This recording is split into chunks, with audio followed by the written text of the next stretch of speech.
Okay, morning, everyone. We are now being streamed live. I'm going to call this meeting to order, and we'll start with a moment of reflection.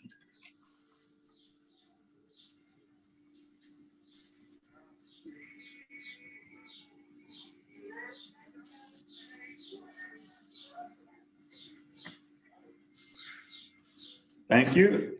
Okay, next, disclosure of pecuniary interest. You can do it now or at any point in time through the meeting should something arise.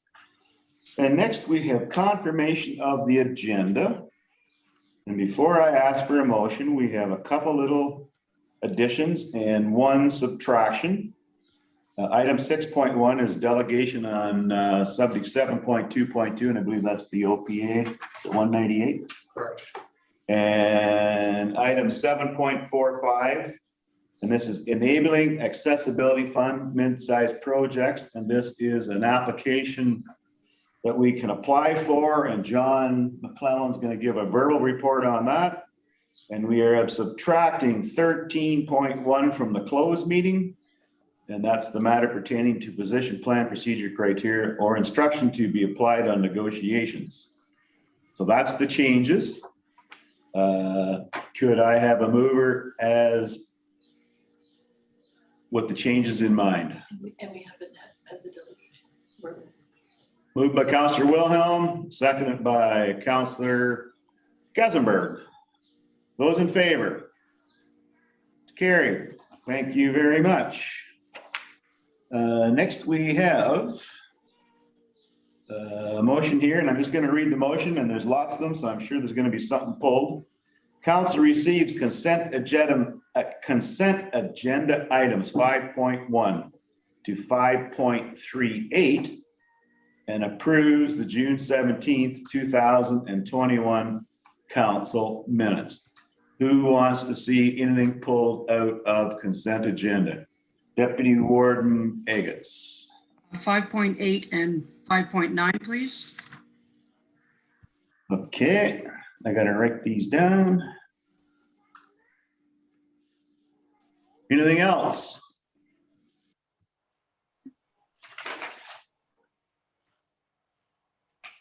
Not seeing any hands. So 5.8 is the PERCON and Perth County meeting. So I think what we will do is we're going to move that to other business. Is that okay, Deputy Warden Agates? And that would be 10 or 11 on the agenda? Sure. 11, is that okay? Sure, yes. Okay, so I have a motion. Council receives the consent agenda item 5.1 to 5.38 minus 5.8 and 5.9 and approves the June 17th, 2021 council minutes. Moved by Councillor Hurlick, second by Councillor Eit. Those in favor? That's carried. Thank you very much. Now, before we move on to public meetings, hearings, and delegations, I'm going to introduce our new Director of Corporate Services. So if we can get Annette up there, that'd be great.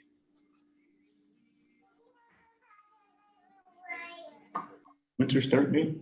The 19th of July. Good morning, Annette. You're muted. Good morning, everybody. How are you? Very good. I just wanted to give a brief introduction for you. So I'm pleased to announce that Annette Diamond will join the county on July the 19th in the Director of Legal Corporate Services role. Annette is a seasoned lawyer, manager, and certified project management professional. She has 22 years of legal experience, 17 progressively in more senior roles in a regulatory environment, complemented with 5 years of teaching and litigation experience in both a national Bay Street law firm and small boutique firm. And she is coming to us from her former position as strategic policy counsel with the Law Society of Ontario. Annette has represented charities, not-for-profits, international corporations, private individuals, and government agencies, as well as she has acted as counsel at all levels of court in Ontario and various alternate dispute resolution forums. So I welcome Annette, and I'll let Annette say a few words. Thank you. Apologies for our my kitten. I was born and raised in Stratford. I'm a true Stratfordite. I left to go to law school. And as the warden mentioned, I've been a lawyer for the past 22 years. I currently work at the Law Society, which is the governing body for lawyers and paralegals. My apologies. All right. Which is the governing body for lawyers and paralegals. And the current role that I have, I provide support to benchers who are elected officials, similar to yourselves who make policy decisions. I love my role at the Law Society, and I'm sad to be leaving, but I am so excited that there is a similar role here in Perth County for me. I look forward to the challenge. I look forward to returning to my roots. Prior to joining the Law Society, I practiced for 5 years as a litigator, primarily in civil matters, and I represented corporations. My apologies. Sorry, I have 2 young boys who were supposed to be looking after the kittens to keep them out of this meeting. Anyways, prior to joining the Law Society, I practiced for 5 years as a litigator. I taught for 5 years. I have a vast amount of training, including conflict management, leadership training, as well as my professional project management professional certification. I can't believe this. I also do a lot of volunteer work. Many of you may know my family from St. Joseph's Church. While I was in Stratford, I did a lot of volunteer work for St. Joseph's Church. I continue to do a lot of volunteer work here in Toronto, but we are currently actively house hunting to make our move back to Stratford. I mentioned my children. I have 2 young boys, aged 7 and 10. My 10-year-old is desperate to learn how to drive a tractor. So for any of you who needs an extra set of hands, he's happy to contribute as long as you have some patience with him. I do look forward to getting to know each and every one of you and to working with you together as a team. I look forward to this wonderful opportunity. I'm very grateful. And I just want to say thank you to all of you. And I'm happy to answer any questions you may have. Any questions for Annette? Can't imagine you'll have too many today, but I'm sure there'll be more down the road. Okay, well, thank you, Annette, and it's great to have you aboard, and I guess it'll be about 2 weeks. Yep, the 19th. 19th. Perfect. Thank you. Thank you very much.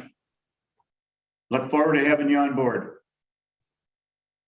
Okay, we're going to move on to public meetings, hearings, and delegations, which we don't have any. We've got Scott. Yeah. Well, oh yeah, Scott wants to do that part. Yeah, sorry. So can we get Scott up there? I wasn't sure if you wanted to do it separate, if you wanted to do it as part of the planning thing. So if we can get Scott up here.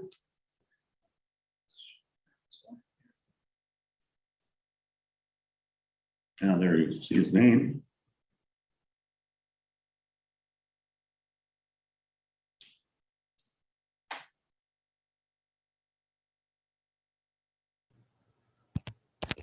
Good morning, Council.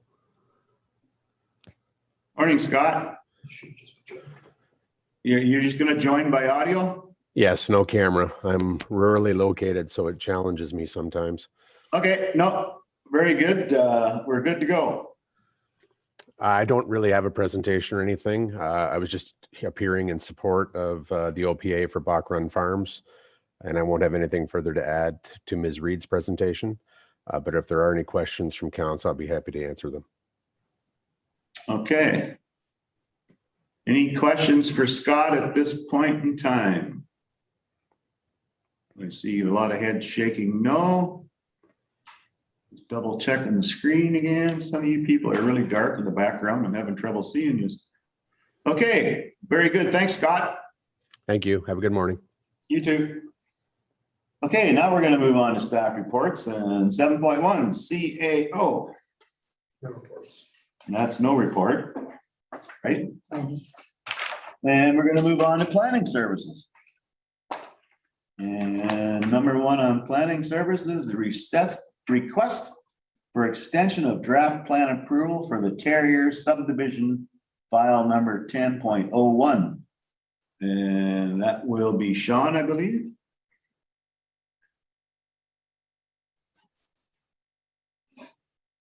Hello, good morning. Morning, Sean. Good morning. Sorry, just connecting in here. I think I'm good to go here now. So good morning, Warden Aitchison, members of Perth County Council. The property owner of the subject lands is requesting a 6-month extension of the draft plan approval for the Terrier subdivision. The subdivision has draft plan approval from Perth County Council, which was granted on July 15th in 2010. A number of extensions have been granted previously, and the lapsing date is currently July 15th, 2021, which is next week. If the approval lapses, the Planning Act does not provide the approval authority with the ability to reactivate the approval. Therefore, the file would be closed. The ownership on this parcel has changed since the original draft plan approval. However, as a result of the unfortunate passing of the president of numbered company 2459825, Tom Kerr. Tom Kerr's son, Tyler Kerr, the signing officer of the numbered company, has requested a 6-month extension to complete the remaining unfinished conditions, which essentially is to register the plan. The majority of the other conditions of the draft plan approval have been completed, and the property owner has demonstrated an intention to complete the remaining condition and apply for final approval within 6 months. The application has the potential for an estimated 36 dwelling units, including a mix of housing types in each of the 4 proposed residential blocks, which include single detached, semi-detached, and row house dwellings. The draft approval permits a range of 25 to 49 dwelling units. The planning department would therefore recommend that the County of Perth Council support the owner's request to extend the draft plan approval by 6 months to January 15th, 2022. As staff feel this is an appropriate amount of time to complete the final registration. Thank you. Thank you, Sean. Questions for Sean? Councillor Ait. I just have a question, and it's a general question. It's nothing, it's kind of, so this was approved in 2010. Has the type of housing changed? Like, obviously housing has changed over 11 years.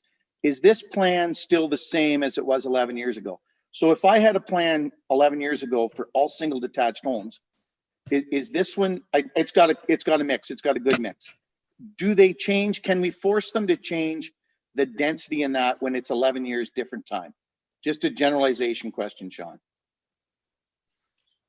Sure, thank you for the question.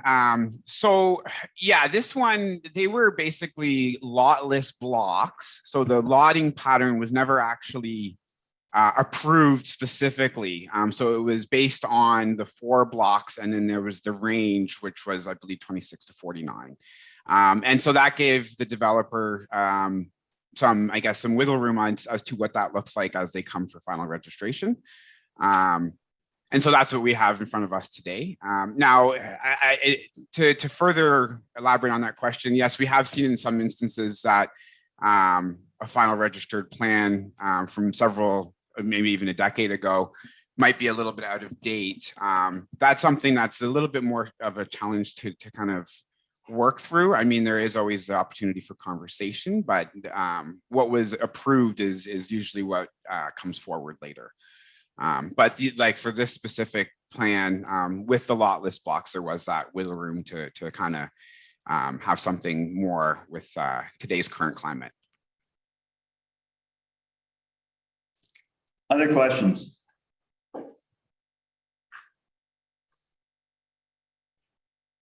We don't have you on the phone, do we?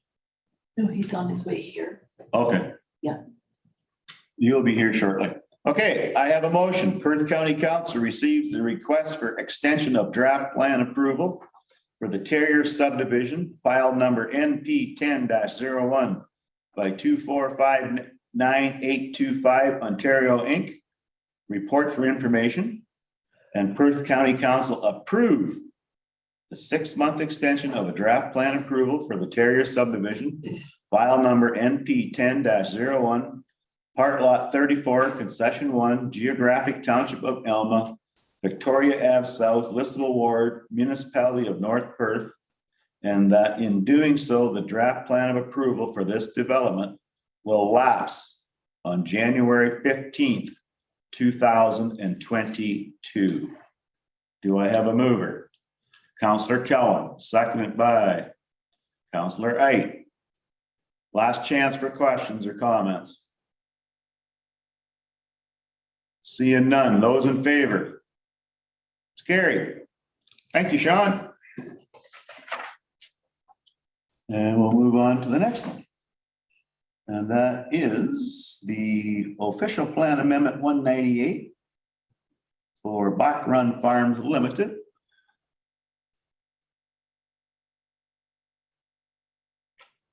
And there's Susanna coming up.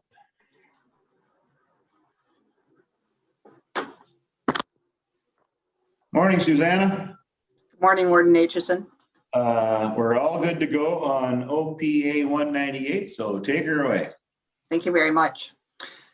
This is an official plan amendment for Bach Run Farms. The property is within the township of Perth East, south of Hessen on Perth Road 121, just north of line 80. This is a 185-acre farm parcel. It is the location of used and new farm equipment dealership called Bach Run Farms.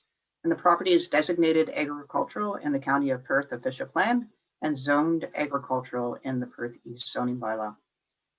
The owners of the farm, Chris and Barb Runstedler, would like to add an 80 by 300 foot building to support the farm business, as well as a 50 by 50 foot office, and increase the size of their display area for the farm equipment dealership.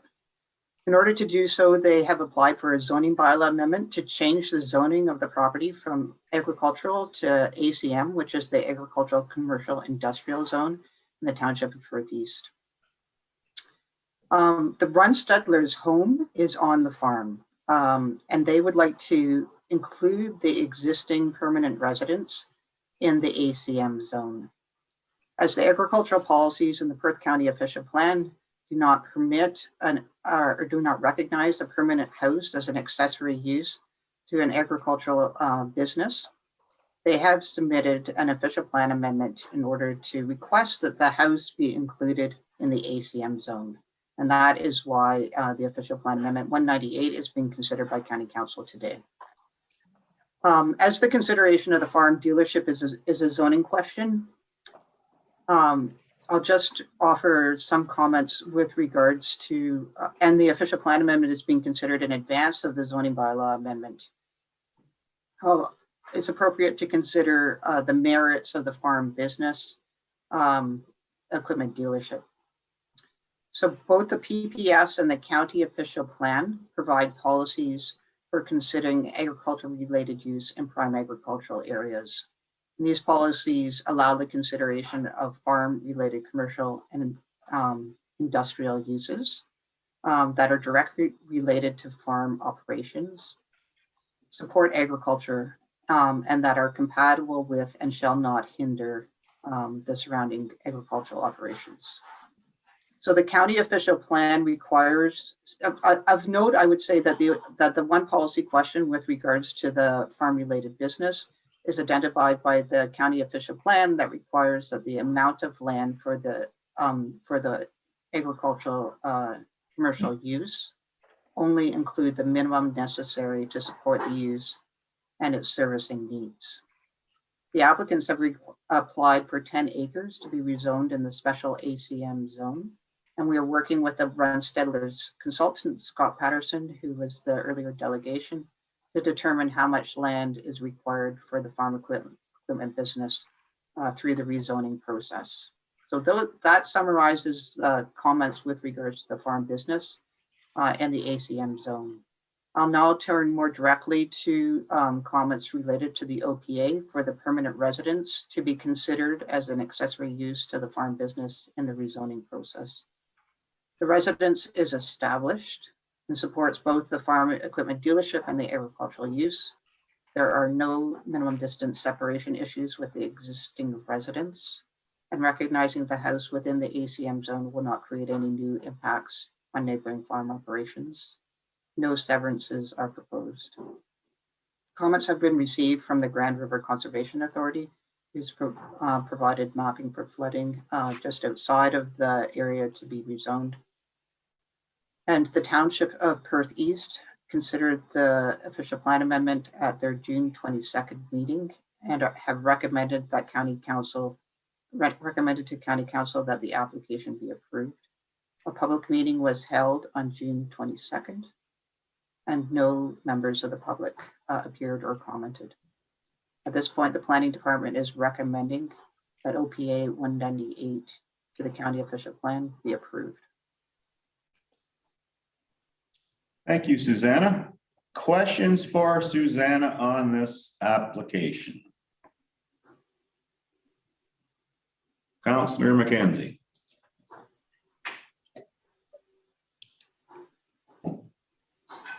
There we go. Just wondering, I'm not opposed to what we're doing here, but when they build their large shed and they're going to build an office to be part of that business, I'm just wondering why you still want the residents to go with that, because the residents will not be used anymore as an office once this is built. And I just wondered why we were trying to incorporate the house when a few months or a year down the road, as far as an office goes, it'll be redundant. Through you, Warden Aitchison, would you like me to respond to this question? Please. The applicants have requested that the house be recognized as accessory to the farm business. And essentially the answer to the question is that we have no concerns with that request. It doesn't offend any policies in the county official plan, and it doesn't offend any policies in the provincial policy statement. So it's appropriate for the property. And additionally, the location of the house is at the south end of the farm. And essentially the business, I can just share my screen if you like, and I can think that this would assist. The configurations of the farm are such that the house is located, the house is here and the farm business is all around it. So this is the area where the farm business is and where it's proposed to be enlarged. So again, on the air photo here is the farm business, or sorry, the house is here.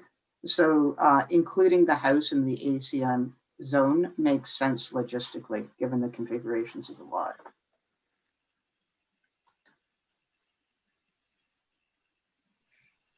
Okay, other questions?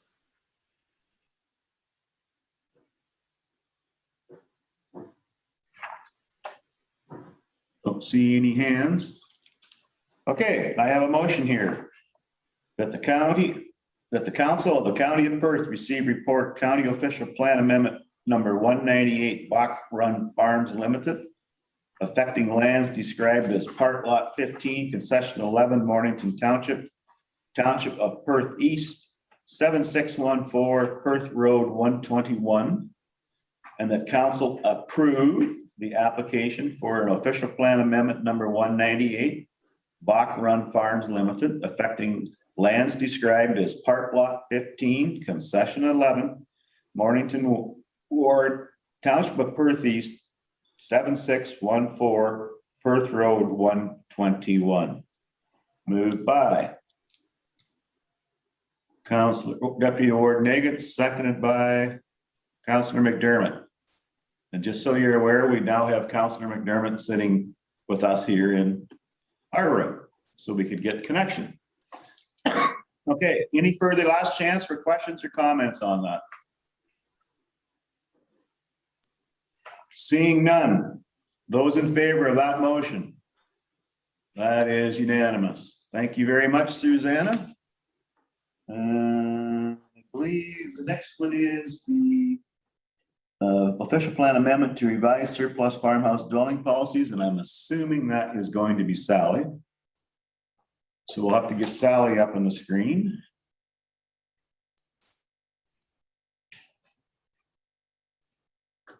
Good morning, Sally. Morning, Warden Aitchison. We're ready to go. You're up. Okay, thank you. Good morning, members of Perth County Council as well. I do have some slides. I'm gonna share my screen.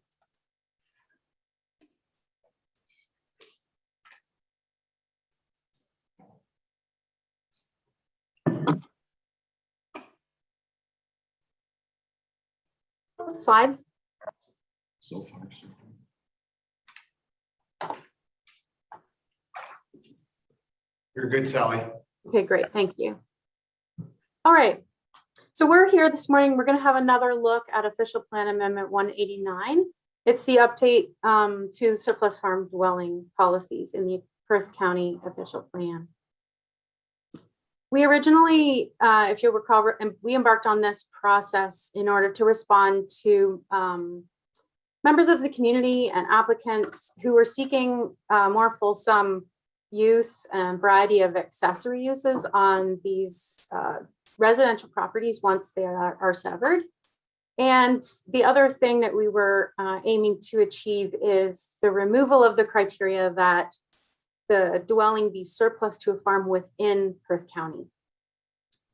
So we had provided a revised policy text and then held a fairly extensive consultation. So we had the public meeting here at a county council meeting and a month-long public forum where we received comments from the public, both in writing and online.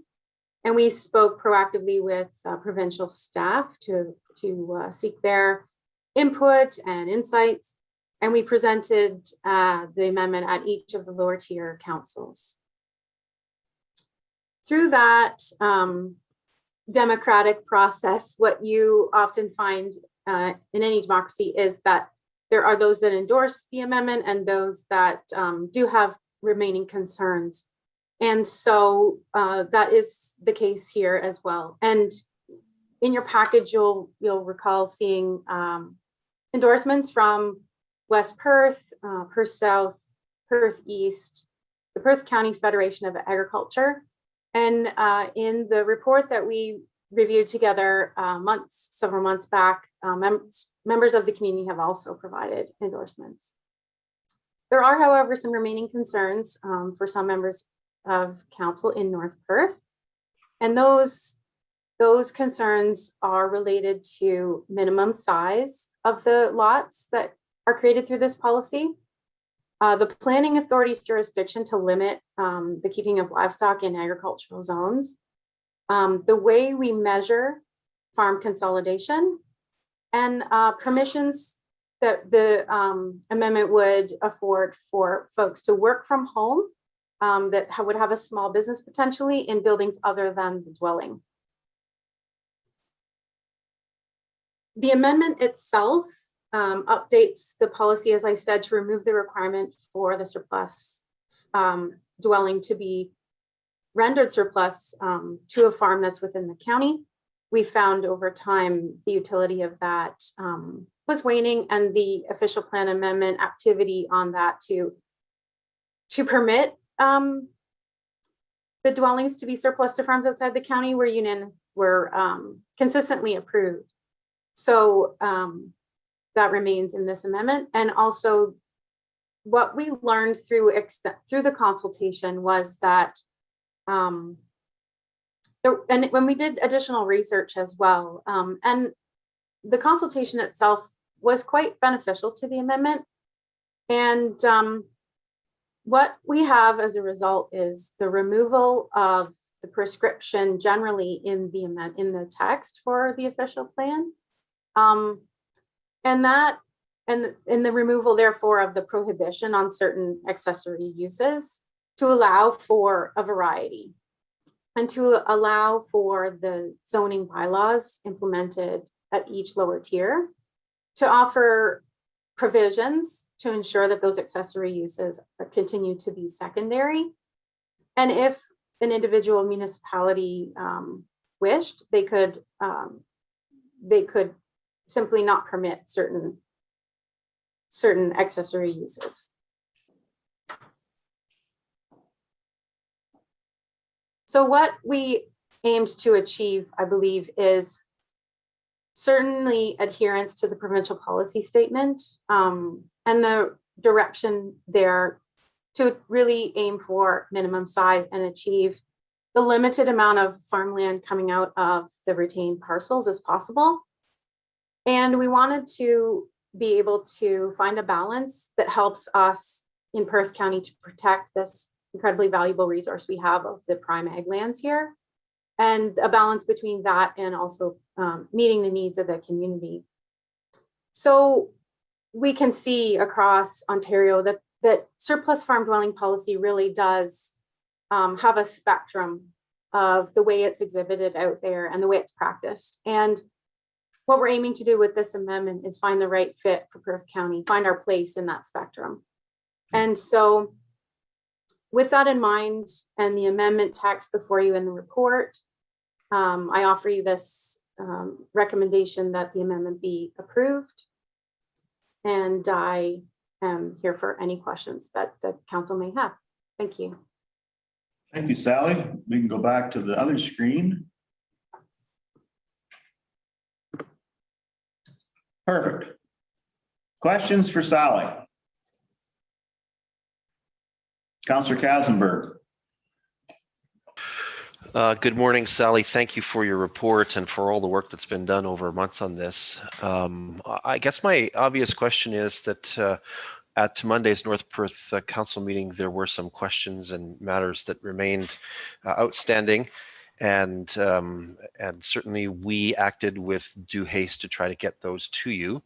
With regards to those matters, I'm a little apprehensive about this amendment being approved directly today until North Perth Council has had a full opportunity to look at the response to it. At the same time, I know how urgent it is that we move forward with some of these matters, and so I'm just I guess I'm raising the flag a little bit that if North Perth Council hasn't heard this, then what might be the remedies if we do move ahead with this amendment? Is it that we will be looking at amending our zoning bylaw to meet some of the conditions that North Perth Council, at least on the surface of things, has made some suggestions about? Through you, Warden Aitchison, to Mayor Kazenberg. Yeah, the next steps, if it's approved, if the amendment is approved, the next steps would be that that North Perth Council work with planning staff to arrive at a zoning amendment that feels comfortable in North Perth. And the removal of the prescriptive language in the OP doesn't mean that you automatically permit necessarily the keeping of animals, for an example, but it offers you that your zoning bylaw can be used as a tool to do that if you wanted to, and that in your zoning bylaw you could put provisions in there that if somebody wanted to do that on their property, that there would be limitations. And the concern, one of the concerns of members of North Perth Council is this jurisdiction around that use. So we've talked about that a bit, and if you wanted to talk about that more, we could here as well. But that is the ideal next step, is that the policy at the official plan level is amended so that there is flexibility to allow for more varied uses as accessories to a residence in the lower tiers. Councillor Agates. On that same vein, I believe we have something already in place for Perth East about animals, because we have some Mennonites who keep horses in their on their property. So maybe that would be a place North Perth could inquire with Perth East and see how we handle it. And what other questions does North Perth have then, concerns besides that one? Well, through you, Warden Aitchison, and certainly members of North Perth Council will want to perhaps augment my summary of it. But the first one being minimum size.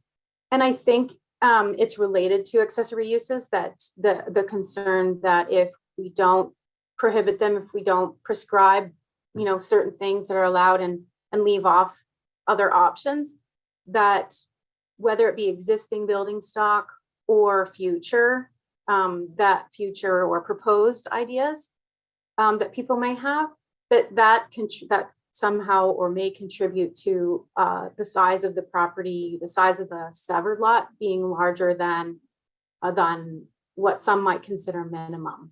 So I think an example would be an existing shed where in order to accommodate the shed, the lot line does bump out. And a difference in interpretation on the shed or being an accessory use or not an accessory use. And I, in recommending this amendment, feel that each time we look at an application for a surplus farm building severance, in practice, essentially we start with the dwelling, the septic, the well, the laneway, and then we look at what's there, what else is there, if there's a windbreak, if there's a shed. Do those things exhibit characteristics of secondary in nature, and are they close in proximity to the house? And if you can meet both, then we maybe could get to a place where those are incorporated into the lot. So the important thing is that each one be looked at on a case-by-case basis, and removing the prescriptive language from the policy allows that. But there is a difference of opinion on accessory and how it may be interpreted. And the concern there is that some accessory uses may, in turn, make a lot larger than it would if you were just allowing essentially the dwelling itself and the servicing. The second point of concern is the planning authority's jurisdiction to limit livestock on a property in an agricultural zone. And that is reflected on an experience in Huron County where some lots, whether lots of record or created through surplus dwelling policy, they permit over there up to 4 nutrient units, which can be a fair number of animals in certain types. So the nature of those uses could be seen as not necessarily accessory anymore, that they are in fact a small livestock operation. And the Nutrient Management Act would supersede the planning authority and say that you can't limit a livestock operation in an agricultural zone. And so it's been tested a little bit in Huron County in particular. And what we're proposing for North Perth is that we not permit livestock numbers in those sort of degrees or magnitude, but that if somebody did use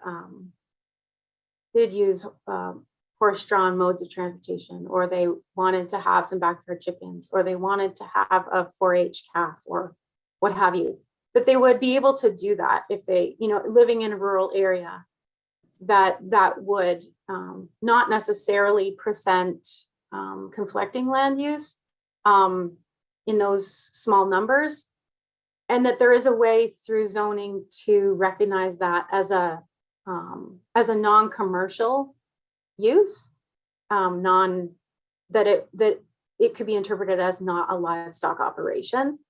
And so that could only be possible if the prescriptive language in the official plan was removed that references no livestock is permitted on the severed parcel. So it's not the official plan amendment that would permit that necessarily. It's that removing the prohibition would give the opportunity for lower tiers to permit it. But that remains a concern as well. The third one is the way in which we measure farm consolidation. So there has been some conversations back and forth about ownership of farm parcels, and looking at through Ontario and Canada and at the different means by which businesses are setting up property ownerships and corporations for tax purposes or what have you.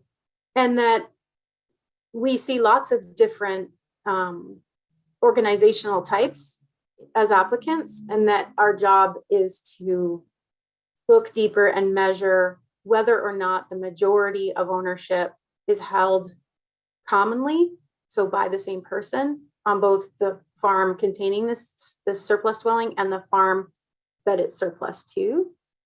And I guess a recent example was one where we had a husband owning one parcel and a corporation owning the other.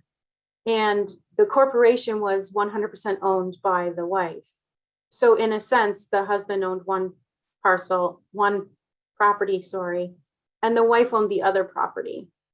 And in our policy, we consider that a husband and wife may be viewed as one entity. So common ownership in that sense was 100% by the way that we measure it.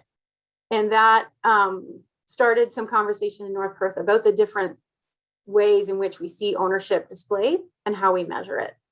And so there is some concern there that that if the properties are not held in identical ownership, that that eligibility should be questioned. And the fourth area of concern there is the opportunity or the permission that a lower tier might give for someone to have a small business on one of these severed lots and work from home, and that may become more than work from home, that it may, there may be requests for more employees or outdoor storage and things of that nature. And I guess the common phrasing around it was the intention of surplus farm dwelling severances really to have small manufacturing businesses on these properties.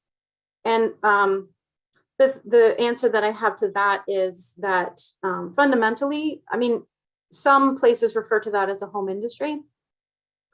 And fundamentally, we have in Perth County, permitted them. We in our current official plan call them secondary farm occupations.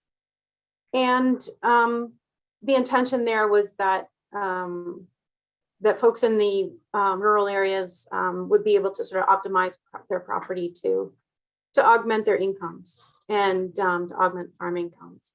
Our policies actually today permit a secondary farm occupation on a non-farm residential property. So in fact, today it is permitted that you might have a small manufacturing, being a term, but that in fact you could make a living as a tradesperson or contractor from home in an accessory structure on either a lot of record or a lot created through surplus farm dwelling policies. And there is zoning provisions for that in each of the lower tiers today.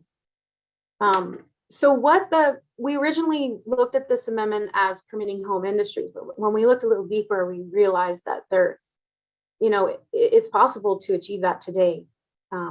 But what we wanted to add through this amendment was that opportunity be a little more fulsome, that that someone wanting to do this similar thing, but perhaps not described as trade or contractor, could also have that opportunity. So things more of an artisan nature. And that's what the amendment is meant to achieve. So that is sort of the summary of the four concerns of councillors in North Perth and a little bit more explanation about them, but certainly welcome councillors from that area who might want to offer other perspectives on what those concerns might be or how they may be described. Councillor Higgins. Just to comment on the one thing, sitting on the land division committee, one of the things that we, excuse me, really look at is trying to make the lot as small as possible. But you have to look where the well is. You have to look where the septic is. Sometimes there's a shed in the middle. And we've had a case like this where the well was on the far side of a shed. So either we made that owner drill a new well, or we let the shed go with the well. So you have to look at each individual properties to figure out what's the best. And we've been trying our best to try to make them small and try not to get them real big. But there's also some onuses on the local municipalities. When they send that application into land division, they should be telling us how they want it too. And that's not always happening. Sometimes it comes and they expect the land division committee to shrink it or do whatever. And when we don't do that, then they get quite upset with us. But so there's got to be some onuses on each municipality to send in what they want as well, and not just leave it up totally to the land division committee. And that's, that's something that if North Perth has that concern, then when you send in an application, make sure it's the exact size that you want it to be. So that helps us out a whole lot. Councillor Kassenberg. Not to be argumentative, Mr. Warden, but there certainly have been times where North Perth Council has expressed its intentions and its desires for lot sizing in surplus farm dwellings, and that land division did not seem to apply those. I can't give you specific examples at this moment, but certainly I felt the heat at North Perth Council as one of the Perth County councillors, and Deputy Mayor Kellum and Councillor Duncan have also felt that heat from councillors querying why our recommendations were not looked at or not achieved by land division. So there is something of a two-way street here. Other questions? Councillor Wilhelm. Thank you. Sally, I want to thank you. I think you did excellent work on this report. And I think this still continues to highlight that while we are all in Perth County, there are differences in the lower tiers. And you cannot make an OPA for surplus farmhouse severances that in my opinion, that would satisfy everyone. And I think that the lower tiers can amend their bylaws to look after how restrictive they want to be. For years, we've seen differences, and I'm sorry. I think this report's very thorough. Everybody's had time to make their comments, and I think this should be dealt with today. And I think they've outlined the concerns about ownership and how they plan on dealing with it. I think that's excellent and covers it all. And to me, if there's a small business starts up in the rural area, hopefully their lower tiers zoning bylaw looks after it. And I totally agree with Councillor Agates that after sitting on the land division, their decisions are very restrictive, and there's excellent decisions made. Sometimes I don't agree with them all, but that's fine too. But I think the decisions that land division has made were justified, and I would certainly support moving ahead with this amendment. Councillor Hurley. Yeah, good comments here. The report definitely can get a little lost here if you were new, but we are well versed in this. We've all banged our heads once or twice with it. At the end of the day, I've seen it endless times within regulation in general. Blanket policy that is stiff does not work, and there's some flexibility here. I believe we need to get moving with this, and what I see it, and Rhonda hit it at the local levels. We, in particular in Perth East, with the Baptist community, we deal with this on a regular basis. Just, I love what I see. Thank you. Other comments?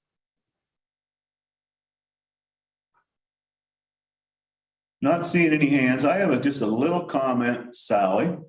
So the first part of that report was dealing with surplus farm house severances within the county. And all of us here realize that that means we're talking about people trying to sever a house within Perth County, but don't necessarily live in Perth County.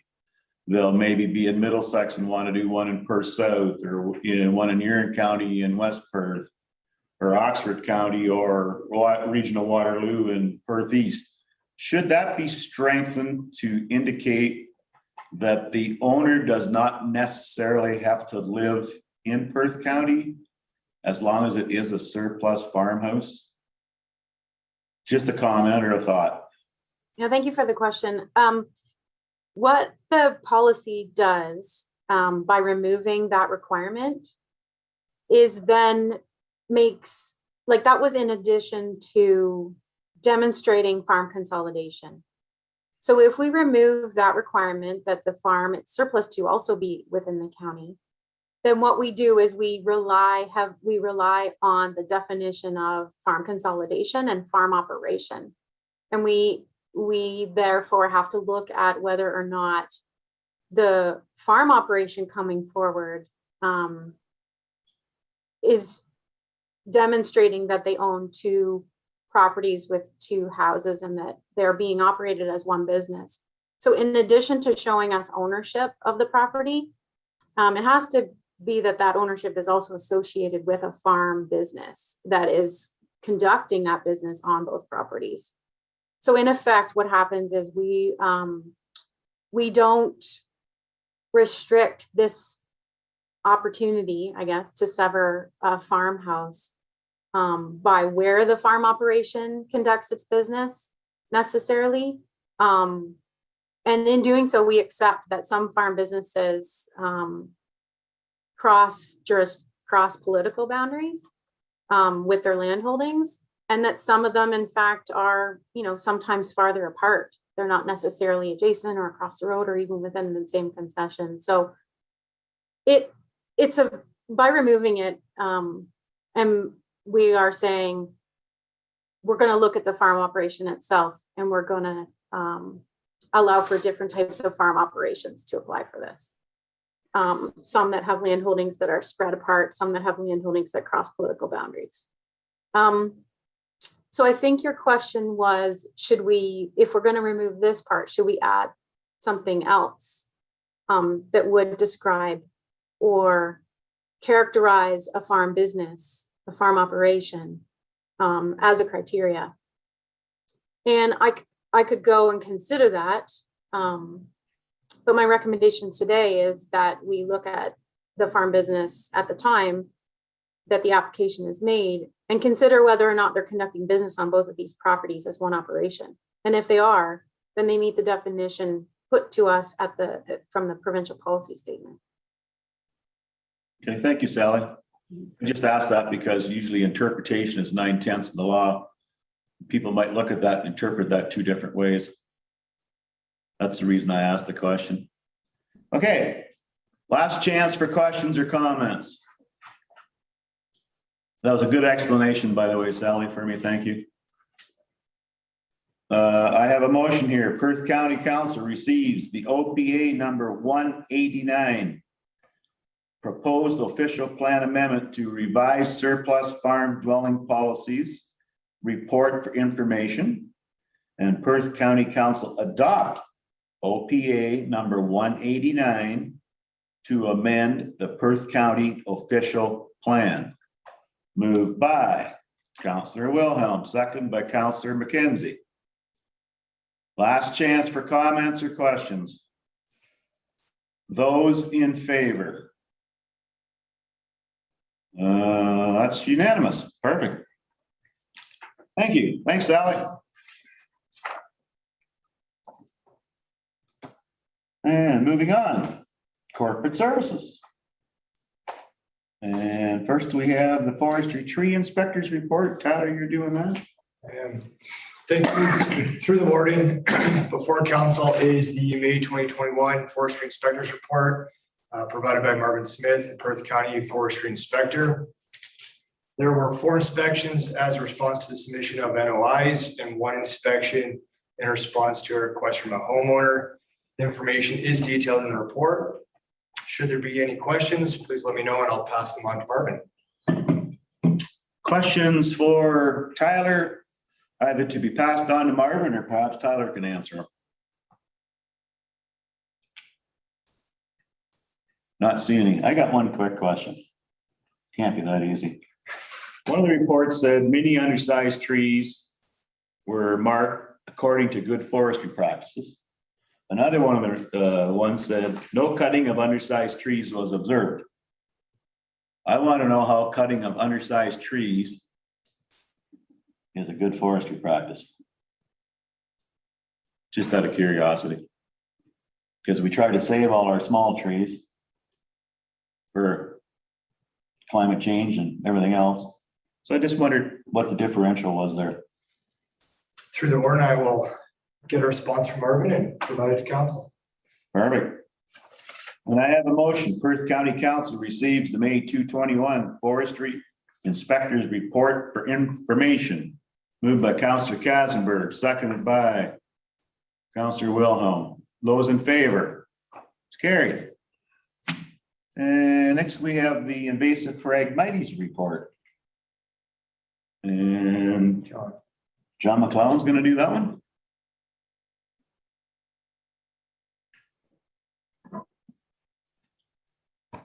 Morning, John. Good morning, Warden Aitchison. Good morning, Council. We're at the invasive Phragmites portion, so take her away. Okay, thank you. Marvin Smith sends his regrets, and I'm going to present this report. Back in May, Council requested more information on Phragmites and the management and control status of this invasive perennial grass. This report provides that information and the concerns and issues associated with Phragmites. The county and the four lower tiers are in the final year of a joint contract for roadside vegetation management. And back in 2019, I brought a report to County Council indicating that we had negotiated a 3-year contract for weed spraying and addressed our concerns with the emergence of Phragmites at that time. But while our current contract does not include Phragmites control within the scope of work, our vegetation management contractor does have capabilities to mitigate Phragmites. County staff have worked with our contractor to identify and create an inventory of Phragmites along our roadside. And in 2020, we did have sufficient funds to treat these areas. We are currently monitoring the efficacy of the treatment and may need to retreat to areas again this year. To date, West Perth and Perth South have also used our contractor for Phragmites control. And just to note, our intent is to renegotiate our vegetation management contract and include the control of Phragmites within this program. We anticipate a report to council on this contract renegotiation later this year or in early 2022. I'd be happy to answer any questions.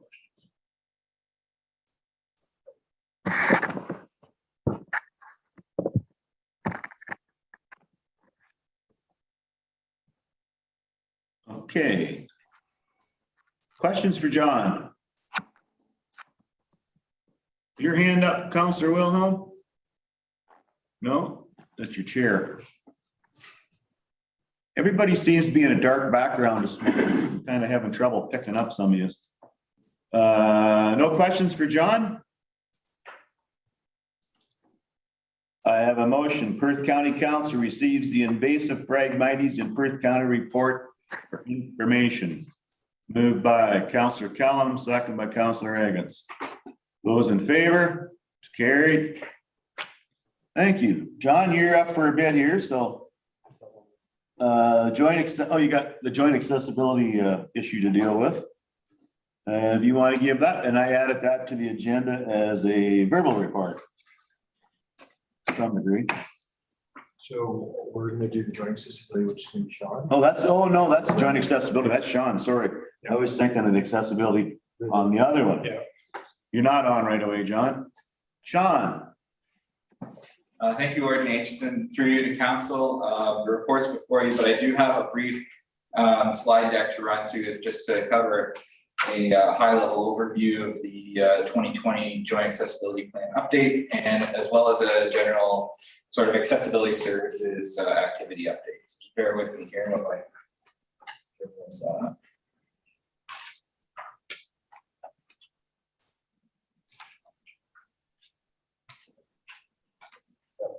Okay, I'm gonna just do a few adjustments here.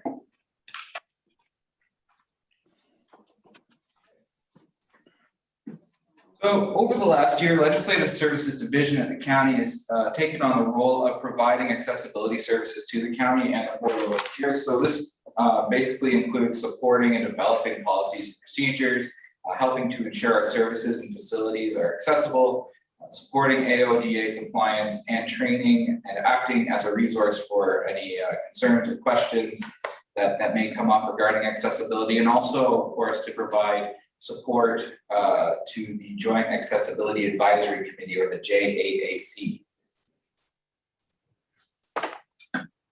One of our annual tasks is compiling an update for the Joint Accessibility Plan. The current plan is in effect from 2018 to 2022, and the plan essentially formalizes the county and the lower tier municipalities' commitment to ensuring accessibility by removing barriers and meeting our obligations under the AFDA. And to help ensure the plan's effectiveness, it was developed in consultation with persons with disabilities and the JAAC, and of course their lived experience is really crucial on this front. So the report is essentially just an update of activities that have taken place in the last year and documents our commitment to our municipal obligations in regard to accessibility. And also, as you can tell by the date range here, the current plan will be focusing some efforts towards a new plan in the coming year. The details of the 2020's accessibility related activities are all included in the report and are categorized by each of the integrated accessibility standards as per the regulation under the AODA. And most, if not all, the compliance deadlines stated in the regulation have passed. So our accomplishments listed for the county and the lower tier municipalities are by and large just reflective of maintaining the good work that we've all already done. And so most of what's reported will just be related to monitoring and ensuring accessibility is integrated into new projects and initiatives. In terms of goals for this year, the county has accessibility figuring into a number of projects. This includes preparation for an elevator installation at the courthouse, as well as enhancing access to online services and continuing remote viewing and participation in meetings. And finally, continuing to monitor and improve accessibility integration into their day-to-day operations, such as accessible documents, wherever possible. And as you can tell from the report, the accomplishments and goals listed by each municipality are numerous, but there are some common themes that we can cover here in a general sense. There was a lot of focus on training and some aspects of improving infrastructure or facilities and establishing more online services or adding efficiencies for creating accessible documents and content, including live streaming of council and committee meetings, which I think we can all agree has really helped improve access to government for our community members. These themes continue for 2021 with numerous projects to improve accessibility in existing infrastructure and integrating accessibility into facilities updates or new facilities. Work is also continuing to ensure internal documents and web content posted on the municipal website continues to be accessible, and training initiatives will also continue, and there are a few transportation related initiatives as well. And as stated before, there are several other items planned for 2021 as detailed in the report. We also wanted to take the opportunity to highlight some of our accessibility services activities that we've done so far this year. As of the fourth quarter of last year, we implemented quarterly training sessions. These are supplemental to the mandatory training per AODA and focus on different aspects of the accessibility standard.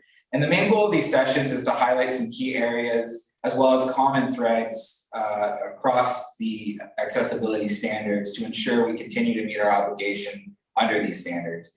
And so far, we've conducted sessions on web accessibility, maintaining accessible customer service during COVID, and the accessibility features integrated into the Perth County Connect transit system. We've also been supporting JAAC initiatives, and this year this has included hosting webinars on age-friendly accessibility, as well as a webinar from the Alzheimer's Society.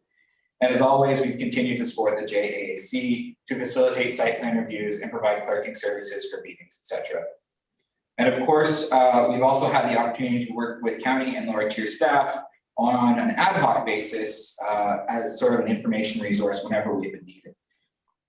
And I just wanted to highlight as well, the recommendation from the report's just been corrected here to just read as how it appears on the slide. So the recommendation is that the report be approved and the update be approved rather, and that staff be directed to post the update on the county website. And I'm happy to receive any questions at this time.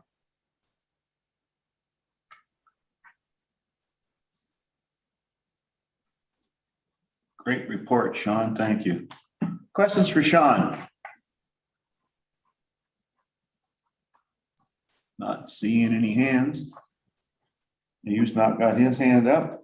Okay, I have a motion here. It's a revised resolution that Perth County Council receives the Joint Accessibility Plan Annual Status Update 2020 report for information. And Perth County Council approves the Joint Accessibility Plan Annual Status Update 2020. And that staff be directed to post the Joint Accessibility Plan Annual Status Update 2020 on the Perth County website. Moved by Councillor McDermott, second by Councillor Kazenberg. Last chance for comments or questions. Those in favor? That's carried. Perfect. Okay. Thanks, Sean. Now we're going to Public Works. And we had two accessibility issues. I was confusing myself. Yeah. Okay, number one is the tender for the paramedic services headquarters update. And John, you're doing that? And I think Mike's gonna maybe come in too and do some of them. I'm not sure. Yeah, thank you, Warden Aitchison. Good morning again, Council. And maybe if we can get Bill Wilson online here as well, that'd be great. Busy times here in the Public Works Department. We've got a number of reports for you today and some important recommendations for your consideration. But if Council wouldn't mind, I'd just like to take a moment to acknowledge the passing of one of our former employees. Bob Benny worked for the county for over 30 years, man, retired about 8 or 9 years ago. Bob always had an unbelievable story to tell or a stupid joke, and he always left everybody smiling or laughing. On behalf of the Public Works staff, we'd just like to pass along our condolences to his wife, Ev, his 2 daughters, and the rest of the family. Now on to the business at hand. Our first report is tender results for the paramedic services headquarters. And included in the 2021 facilities capital budget was the renovation of the return to work area at the paramedic services headquarters.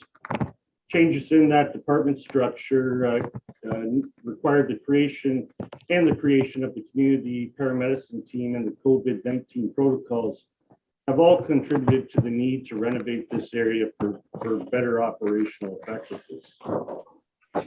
We did receive $72,000 in funding for this project, and that was approved by the Investing in Canada Infrastructure Program COVID-19 Resilience Infrastructure Grant.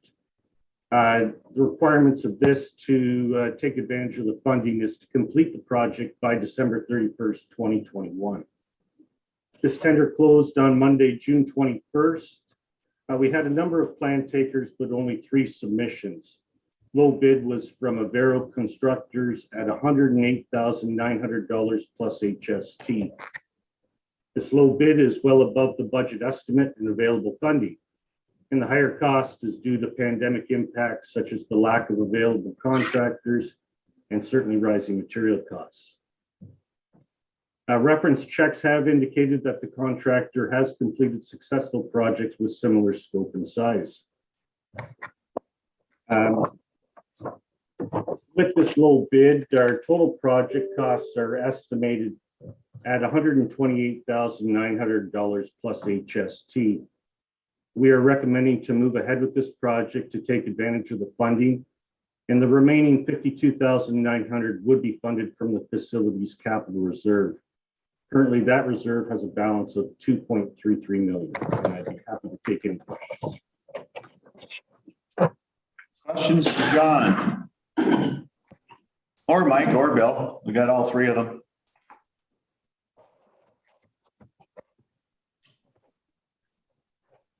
I'm not seeing any hands go up. I don't think I've missed anyone. Okay, I have a motion here. Perth County Council receives the tender results paramedic services headquarters office renovation report for information. And the council award the contract to the Stratford Paramedic Services Headquarters renovations to Avero Construction Limited in the amount of $108,900 plus HST. And the council approves bylaw number 3830-2021, being a bylaw to authorize the entering into and execution of an agreement between the corporation of the county of Perth and Avero Constructors Limited. Moved by Councillor Wilhelm, second by Councillor Eggetts. Last chance for questions or comments. Not seeing any. Those in favor? That's carried. Perfect. Okay, we're going to move on to the next one, and that is bridge structure 131141. Bill, are you doing this one, or John, or? Yeah, thank you, Warden Aitchison. I'll take care of this one. Bill can have the next two. The rehabilitation of structure 131141 is located on Perth Road 131 between line 80 and line 83. We identified and included that in the 2021 capital program, and we budgeted an amount of $100,000 for that rehab. The county is currently rehabilitating a similar structure over on Perth Road 121, and that's being done under our road reconstruction contract. Engineered Concrete Limited is completing this work as a subcontractor to our general on the project. The 131 bridge project has not been tendered, basically in large part due to market conditions. What we're seeing in the marketplace here is many small rehab projects are coming in at very high costs. And our intent was to defer this project to 2022, where it'd be included in the road reconstruction contract. However, considering that the work being done on the bridge on 121 is very similar in scope to the one on 131, we went to approach Engineered Concrete Limited and asked them for a proposal to do this work over on 131. And that proposal is in the amount of $185,393 plus HST. We have reviewed the proposal, and our consultant engineer, BM Ross, has also considered this, and we believe it to be fair and reasonable. It is reflective of the unit rates that is for the bridge on 121, and it does include cost savings for certain things like mobilization. We are pleased with the work performed by Engineered Concrete to date, and we expect that the bridge on 121 will be completed shortly. And if council approves this, the plan would be to move over to 131 and complete that rehab work by September. Alternatively, the other approach would just be to defer this rehabilitation work to next year and include it with the planned road reconstruction project for Perth Road 131. If we are to do that, don't be surprised with next year's budget, where we'll have $188,000 budgeted for this bridge rehab build. These are the costs that we are seeing nowadays with these projects. So just another thing on that, our estimates are based on OSIM inspections, and those were done a couple of years ago. They will be updated, and these are some things we're going to have to take a look at for future small rehab projects. Some of these estimates, we're going to likely have to look at increasing some of these costs. I'd be happy to answer any questions with this. Thanks, John. Questions for John or Bill? Councillor Wilhelm? I don't have a problem with this. I like the idea, but I have a concern. Are we stepping outside our tender process? Thank you. Through you, Warden Aitchison. No, we've had a look at that because we are, we're using unit rates from an open and public tender that was already done. We're good under our procurement policy with this. Other questions?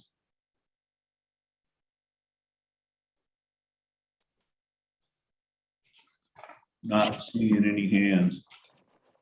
I have a motion here. Perth County Council receives the bridge structure 131141 rehabilitation Perth Road 131 report for information.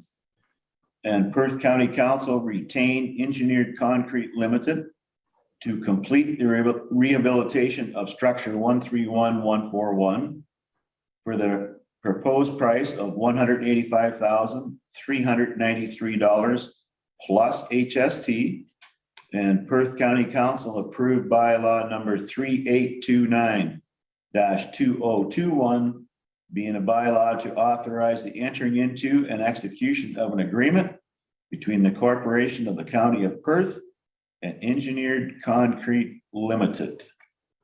Moved by Councillor McDermott, second by Councillor Wilhelm. Last chance for questions or comments.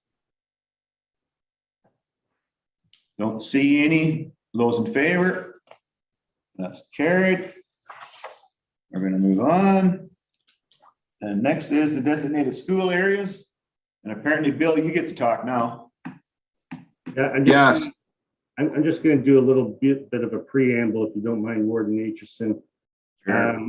So these next two reports are basically policy items, and these are two items relating to road safety. And if you recall last year, and again this year, we've had a number of accidents and some severe on our county highways, and we're seeing that all over Ontario. Really, it's a big concern, and certainly council has asked what more can we possibly do. And these policies here are aimed at improving road safety and also establishing policy for current practices that we are doing.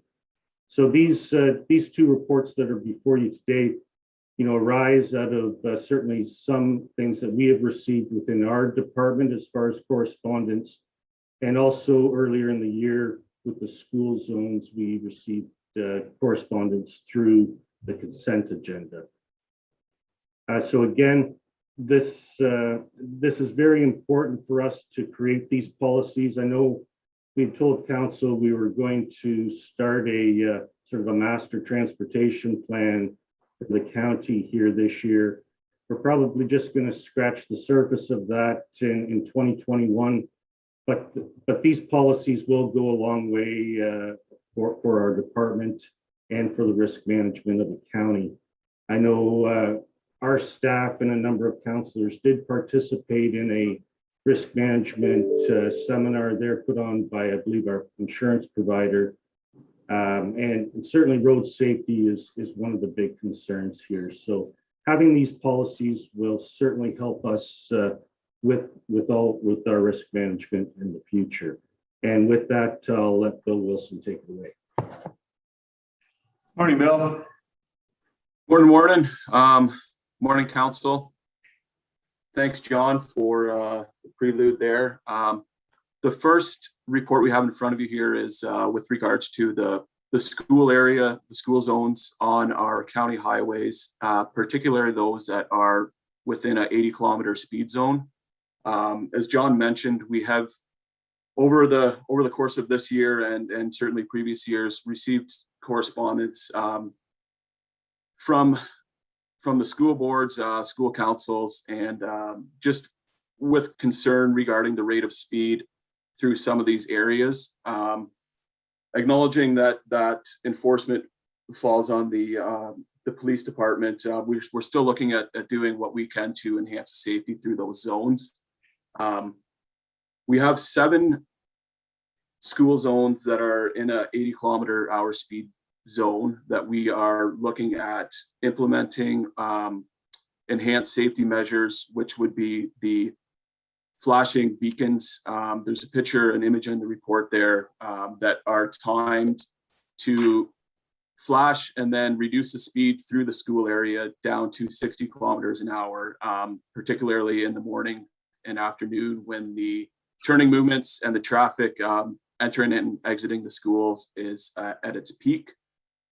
So we did some research, canvass some of the practices at our boundary partners and some of the other counties and areas in the area, what they're using, and Oxford County was a valuable resource in developing this report here, and they have used these for a number of years now in the rural areas as well as some of their urban areas, and have had positive feedback, not only from the public and the schools on this approach, but also through their operations, from their staff on the operations of these devices.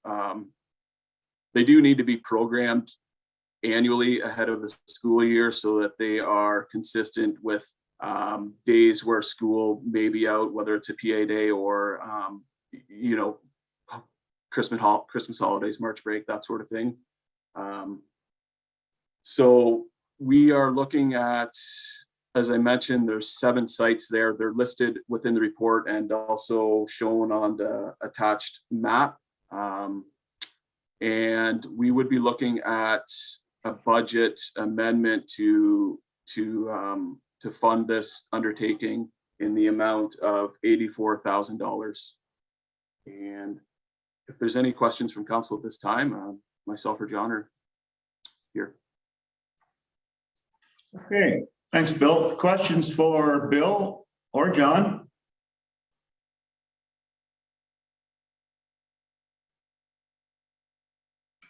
Not seeing any. I was looking at the map and I know you had correspondence from one of the schools in Perth South about the speed limit. So actually, I think it's a great idea myself. Anyway, I have a motion here. I'm going to read that Perth County Council receives the designated school areas in 80-kilometer-per-hour speed zones report for information. That Perth County Council authorizes the installation of school zone maximum speed when flashing signage at all school zones adjacent to Perth County roads which have a current posted speed of 80 kilometers per hour, and the Perth County Council authorize a transfer from the Capital Roads Reserve to fund the installation of school zone maximum speed when flashing signage in 2021. Moved by just about anybody and everyone. Councillor Wilhelm, Councillor Kenzie. Last chance for comments or questions. Those in favor? That's carried. Perfect. And then we're going to move on. And we got the transverse rumble strip in rural areas. Okay, thank you. I should just also note on that school zone report there that we will have to come back to council with a bylaw to amend the speed zones, the designated speed limits on the county highways, just to make that enforceable once we are at that stage. Okay, moving on to the transverse rumble strip policy here. Yeah, as John mentioned, this is something that kind of has come to light over the course of the last little while here. Looking at some of our capital projects this year, a couple of them do have existing rumble strips that we would be looking to reinstall. And in doing so, we are looking to form policy to develop a standard design and pattern and location for those rumble strips. And also with that policy to have some sort of direction and standard in place so that when we evaluate a site for new rumble strip locations, that we have criteria that we can fall back to ensure that we are being consistent in our decisions to install these devices. So We didn't have any existing policy or standard design for these. However, we have been using, we have been standard in how we install these over the course of the last couple of years. The policy is developed based on the guidelines that are provided by the Transportation Association of Canada. The province doesn't have an existing standard design for them, so we fall back to the TAC guidelines for guidance on that. So included in the report is the draft policy, obviously, as well as the standard drawing that we would be looking to use going forward for all of our devices, whether they're new installed or if they are being reinstalled following reconstruction of a certain road. I think that's all I have to add to the report. If there's any questions at this time, John or I are here to take them. Thanks, Bill. Questions for Bill or John on this report?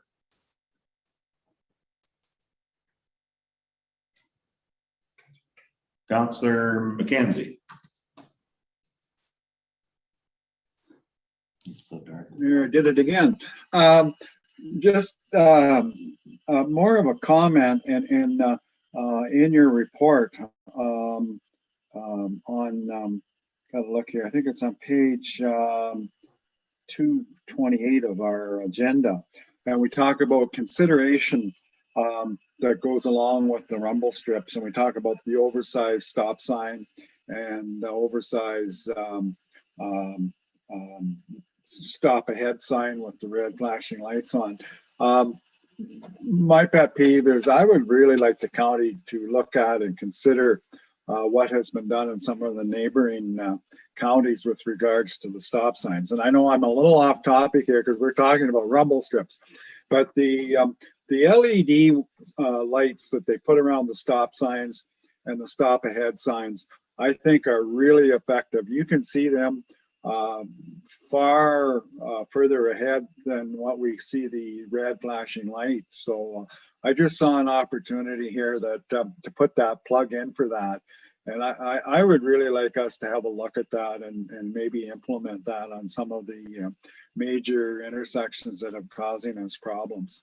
Like I know we've done a lot in the past to help these corners, but we still seem to have accidents. But I've seen them up in, I believe it's either Bruce and Gray, and certainly Huron County has used the LEDs as well, and they are effective. I think they're much brighter. So I just throw that out as a comment. But a good report, Bill. Thank you. Yeah, just on those LED flashing stop signs there. We have discussed those and certainly have discussed them with Huron County, and the original ones that they had used, they did have some difficulty with their operations and maintaining the functionality of them. But recently, I guess they've moved to I don't know if it's a different vendor or different type, but they seem to be having a lot better luck with them and their operation and consistently working.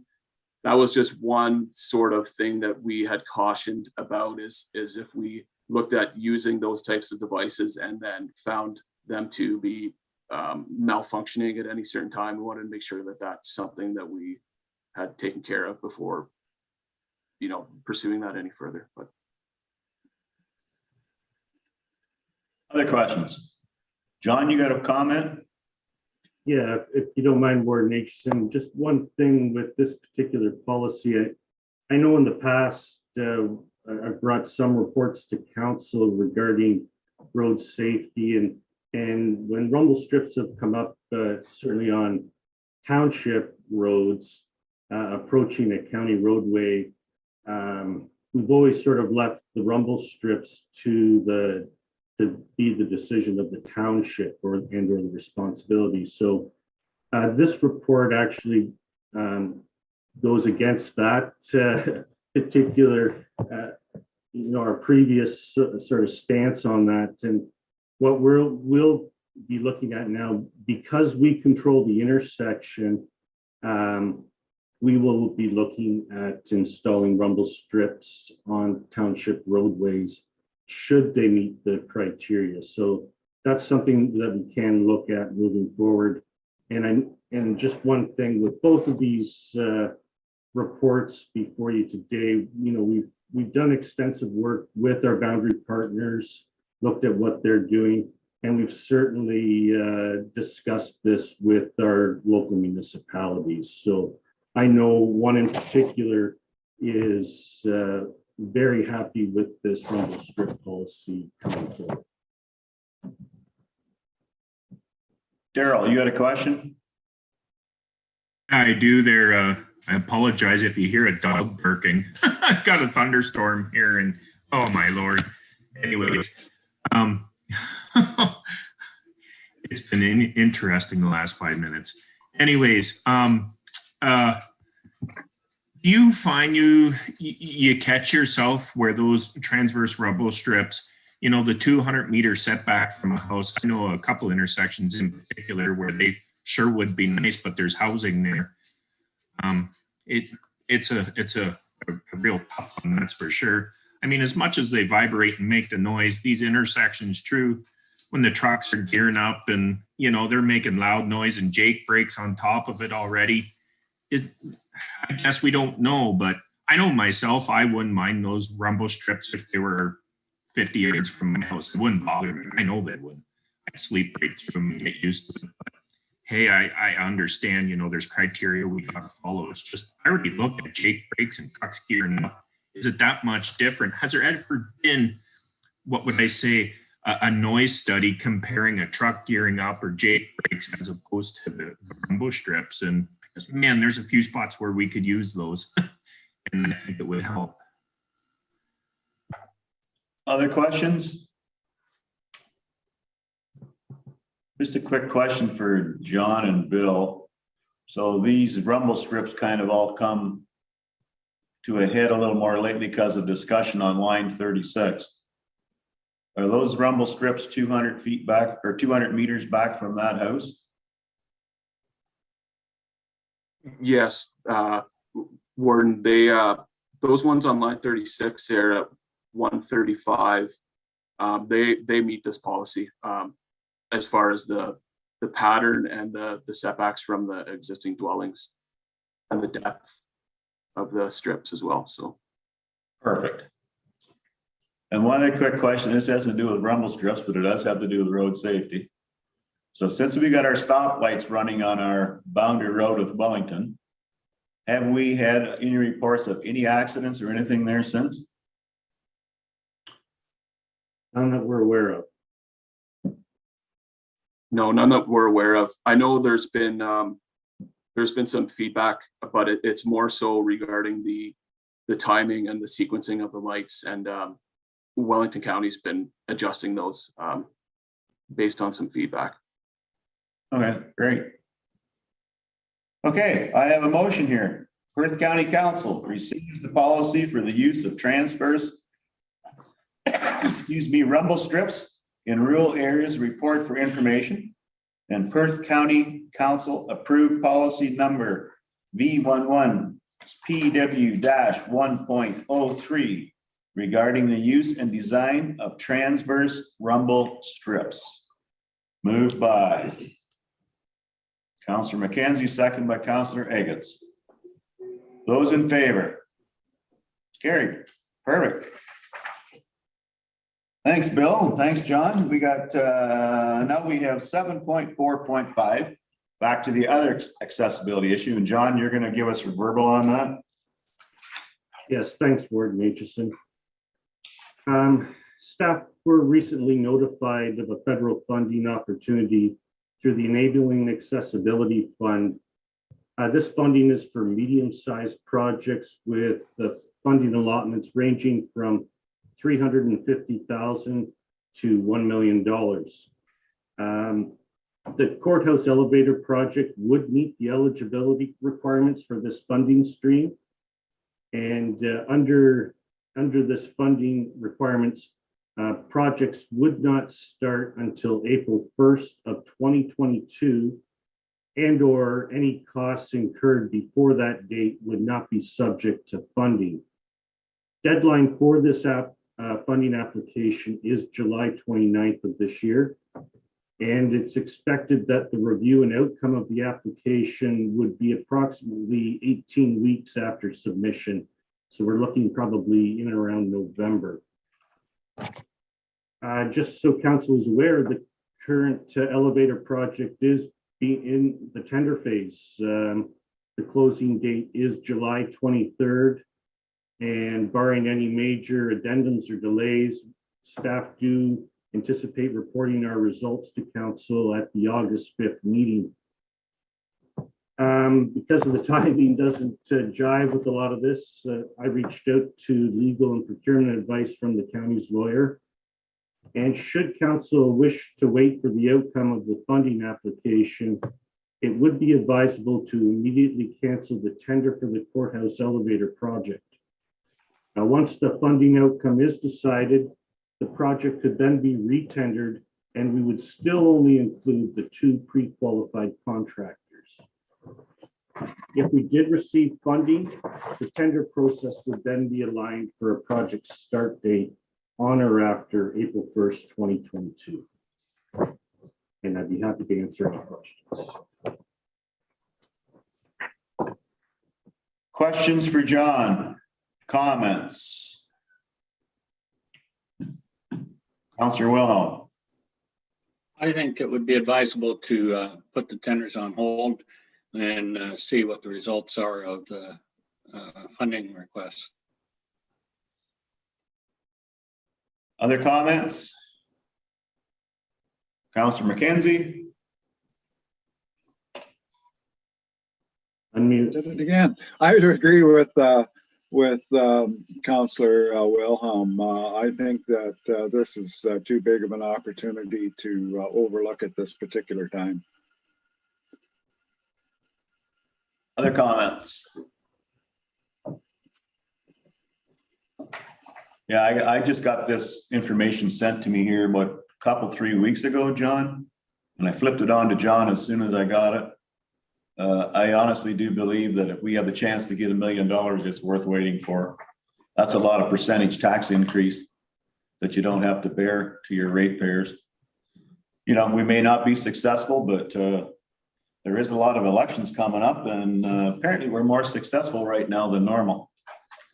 Anyway, I don't actually have a motion. Oh yeah, here I do. Perfect.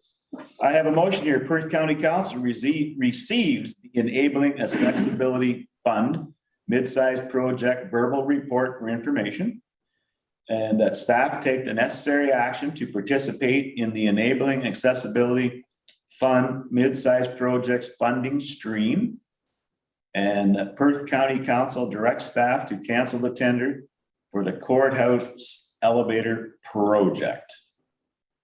Do I have a mover and a seconder? Moved by Councillor Kasenberg, second by Councillor McDermott. Last chance for comments. And just so you're aware, this information was forwarded to me by MP Nader. Anyway, no comments, no questions. Those in favor? That's carried. Perfect. Okay. That gets through Public Works. Thanks, Bill and John. We're moving on to council reports. Anybody have anything for council reports?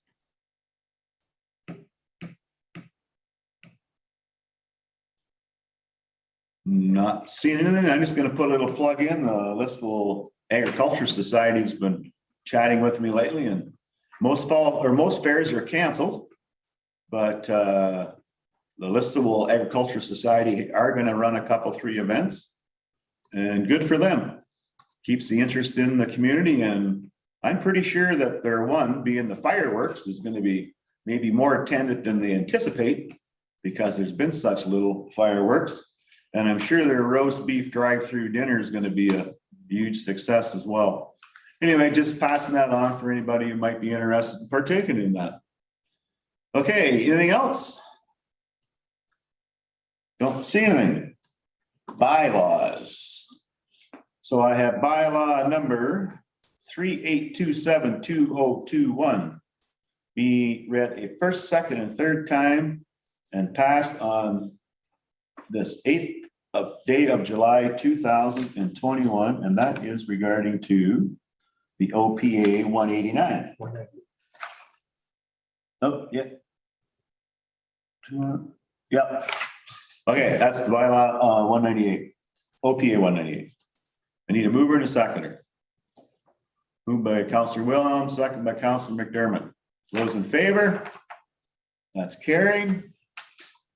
And I have bylaw 38282021 be read a first, second, and third time and pass this 8th day of July 2021. And that's OPA 189. Mover and a seconder. Councillor Kellum, Councillor McDermott. Those in favor? That's carried. And I have bylaw 38292021 be read a first, second, and third time. And finally pass this 8th day of July 2021. That is The bridge. the bridge. Mover and a seconder. Moved by Councillor Hurlick, second by Councillor Eit. Those in favor? And that's carried. And we have bylaw 38302021 be read a first, second, and third time. And finally pass this 8th day of July 2021, and that is paramedic services in house here, moved by Councillor Kasenberg, seconded by Councillor Wilhelm. Those in favor? That's carried. And that is it for bylaws. And notice of motions. Councillor Kasenberg. Thank you, Mr. Warden and fellow councillors. Today I serve notice of motion about a matter relating to MPAC and the county's relationship with MPAC. I don't know if it's appropriate, Mr. Warden, for me to read this into the record at this time, or whether the clerk can circulate that with the next package, but I'll take your lead as to the procedure you'd prefer. Okay, you can read the title. Yep. And our clerk tells me he will circulate it. Perfect. Then the title is the preparation of a County of Perth report on our relationship with MPAC. Okie dokie. So Tyler, you will circulate that to council? I will. Perfect. Any other notice of motions?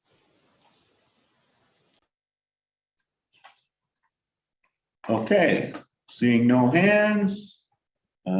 Other business. Councillor McDermott. Yeah, I was just wondering if we're going to go back to hybrid meetings anytime soon. Well, we'll get working on that when we get the new guidelines. We kind of have to have the new guidelines before we can just make any decisions. We should have some shortly. Yes, through the warden, we should have something from the province probably around July the 14th is when I flagged to check with them on that. Yep, no, I just. Once we get into, like right now, you're not really permitted for indoor activities. So, minimum, that is. You had no internet, so just as well you're here is not participating. Yeah, so when we get the stage 3 guidelines, and they are, I'm not anticipating for a good week. I don't know. The 14th.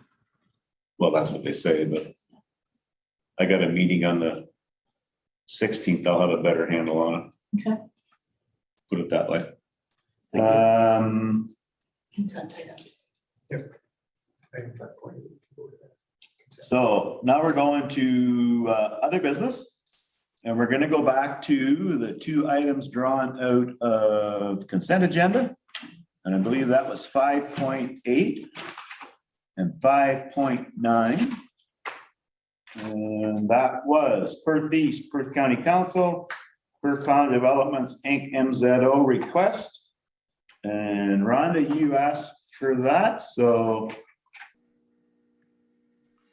Yes, I did. Thank you. I'll just give you some background on why we supported the MZO request. So we're asking today for county support. This is PERCON's application, and Perth East supported their application. Perth East has an opportunity for an industrial park to be developed by a private company. This company had consultation with our planning staff in February of 2020. They went over the pre-submission consultation requirements to complete their application, and they were all established, and the work on the project design and the supporting studies began. Then in August of 2020, Perth East Council passed a temporary zoning bylaw, which allowed this company to permit a construction of the equipment maintenance building. And this bylaw was held in the public forum, and it also gave them a 3-year window to look at developing this land.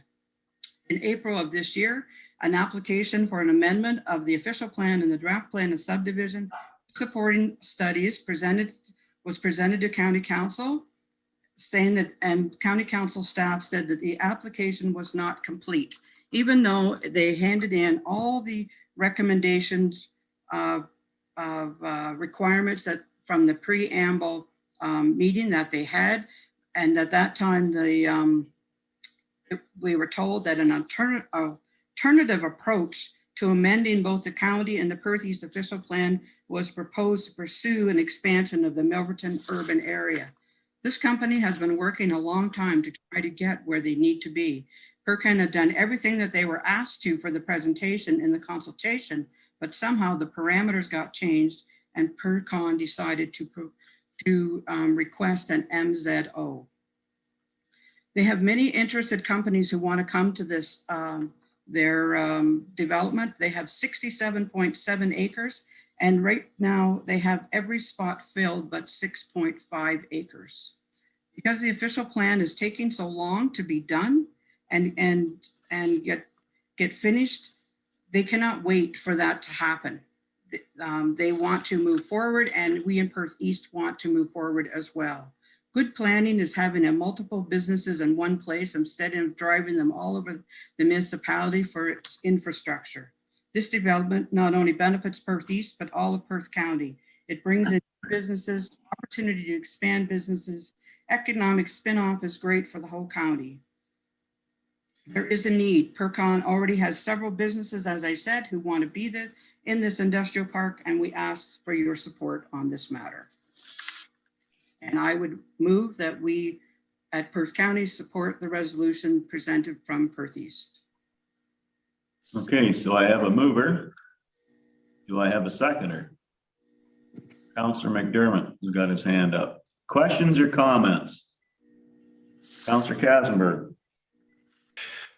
I'm all for appropriate business and industrial growth in our county, and I understand the context that Councillor Eggets has brought to the table. I certainly remain concerned at the speed of the development of the new official plan, and it certainly causes its share of concerns in North Perth to our business community and so forth. But on a matter of principle, I'm opposed to the ministerial zoning orders being used anywhere.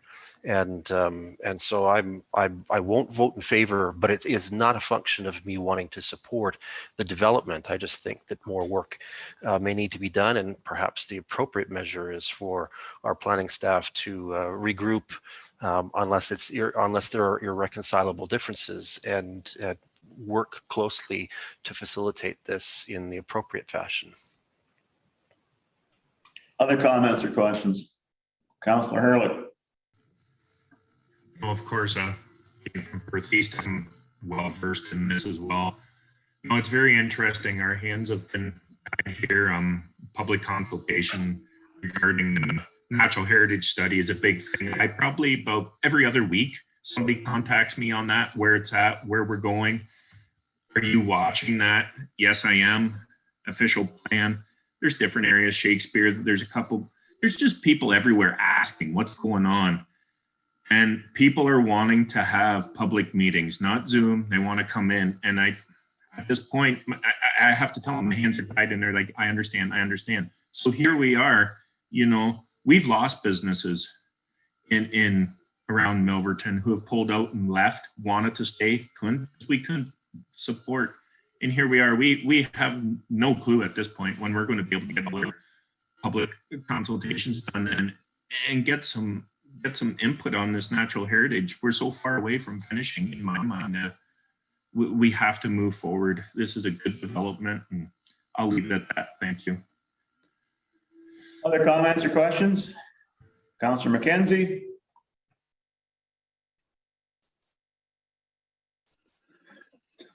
I appreciate the comments that have been made. I guess in relationship to Councillor Hurlick, your concerns are no different than the concerns in all the other 3 lower tier municipalities. So we're all in the same boat here together.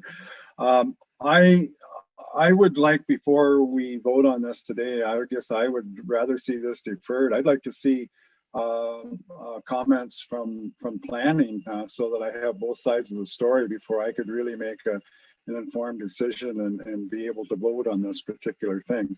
And I realize that it means deferring it for where we're at a couple of weeks or whatever. But that's my feeling on it. I'd just like to see, what has changed on this, or what the problem is. Other questions or comments before I go back to that idea? Councillor Kellum? Yes, thank you. Through your warden. Yes, I agree with Councillor McKenzie as well. I am in support of this, but I just need a little more information. I think deferring it is not a bad option, and then we will just be more informed. Thank you. Okay, so I have a mover and a seconder for the original motion. Would they be willing to change that to a deferral? Actually, or make a second motion, but we have to deal with the first motion. No, if somebody wants to make a deferral motion, you need a mover in a second. Okay, so we can go to a deferral motion if I have a mover and a seconder. Moved by Councillor McKenzie. Seconded by Councillor Kellum. Okay, so now the motion is to defer that and get a report back from planning. And we would have that for our next meeting. It'd be August 5th. So that would be August the 5th. Councillor Ike. So they've already put it through, so they're just looking for support. So this MZO is going to continue on without us or with us, correct? That's what I would assume. Yes, okay. But if you want to send a letter of support, we have certain councillors who would like a little more information before they provide that letter of support. I wouldn't expect this would be dealt with by the ministry in the next 3 weeks or whatever it's going to be till August, 4 weeks till August the 5th. Councillor Agates, or Deputy Warden Agates. Councillor Wright is correct. Our support letter has already went. The application has already went.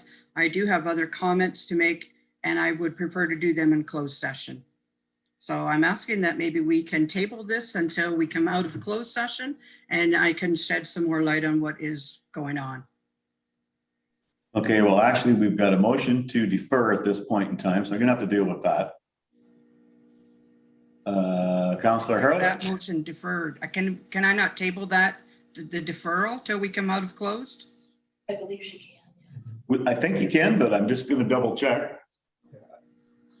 Through the warden, we can table that as requested by Deputy Warden. Pick it up. And deal with it in closed session? In closed session, and then after closed session, we'll come back and then we can address the matter. Okay. Is that agreeable to everyone? Get a mover in a second. So I need a motion to defer that to closed session. Yeah, that'll be fine. And then we'll deal with it there and then we'll come back out again. Do I have a mover for that? Councillor McDermott. Did I see your hand up, Councillor Wilhelm? Yep. Okay, so now it's deferred to discuss in closed session. And we'll deal with it there and then come out and deal with it. Those in favor of that motion? 1, 2, 3, that's carried. Not unanimous, but it's carried. Okay. 5.9, Perth East Council response, Perth County meetings. So that, I asked for that one pulled as well. Our council does not like the fact that we have these public meetings during, for county, during our Perth East meetings. They find them very confusing. I'm sure the public is very confused of what's going on and everything else. So I'm asking that staff have a look at this again and bring a report back. Nowadays with our virtual meetings and all the technology we can have, the excuse was before, and I get that, for people to drive from the north, it was quite a ways. Now they can come in on Zoom or they can come in through the phone. So I'm asking that staff take a look at this again, bring another report back and see if it can change, or maybe some municipalities can be one way and some can be the other. I don't know if that's confusing too, but our council is not happy with having our public meetings at all during a council, Perth East Council session. Other comments on that? Not seeing any. So Refer it to staff for a report back. we're going to refer that to staff for a report back if that's agreeable with council. I know, we would need a mover and a seconder to do that. So that's moved by Ron and seconded by Councillor Hurlick. So that is to defer the portion with regards to public meetings back to staff for a report, an updated report as to how effective they are. So those in favor of that motion? So I got to count. It's carried. Perfect. Okay. Just a side note, we're South, we like doing council meetings. Everybody's different. We're not all the same. We understand that. Okay, next on the agenda is to move to closed session. And we're going to deal with 2 items now, not 3. 2 matters pertaining to labor relations or employee relations, and that is paramedic services and CAO department. And a matter pertaining to an identifiable individual for a committee appointment. Mr. Warden, as a point of order, because Councillor Eggetts has asked for the inclusion of an additional item. Yes, thank you, Todd. We have to add the PERCON discussion. So that would be another item. And that would be probably identifiable. And that'll go under identifiable individual. Is that okay? Thanks, Mr. Kassenberg. So that would be moving to closed session at 10:58. Moved by Councillor McDermott, second by Councillor Kassenberg. Those in favor? That's carried. We are going.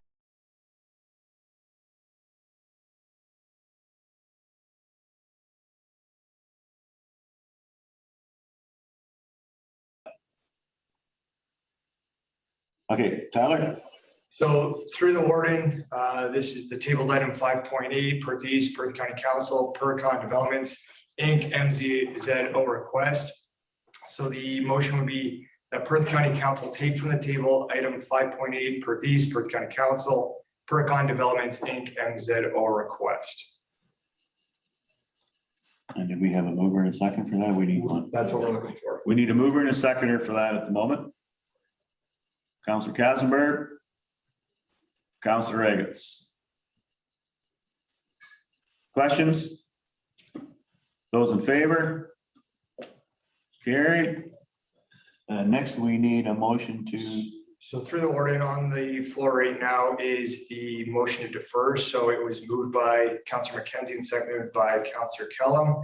The Perth County Council defer the matter to having planning report back to council regarding or supporting the Township of Perth East resolution on the PERCON Developments Inc. MZO until the August 5th, 2021 council meeting. So that is what is on the floor now. That's on the floor, Todd. I think the resolution as worded is a little unusual, and I'll say that the reason it's unusual is because we are being asked as a council to grant support or enable support for a matter which kind of defies or challenges our own planning process. And so I'm mildly uncomfortable with the whole notion, as I've already explained. But I'm just questioning the clerk's wording on that motion, whether the deferral was to seek a report from planning about this whole matter, which I think is the right focus, versus the matter of specifically addressing whether we would support an MZO at this point. I think I'm understanding we want to report back. Yes, report back on this matter.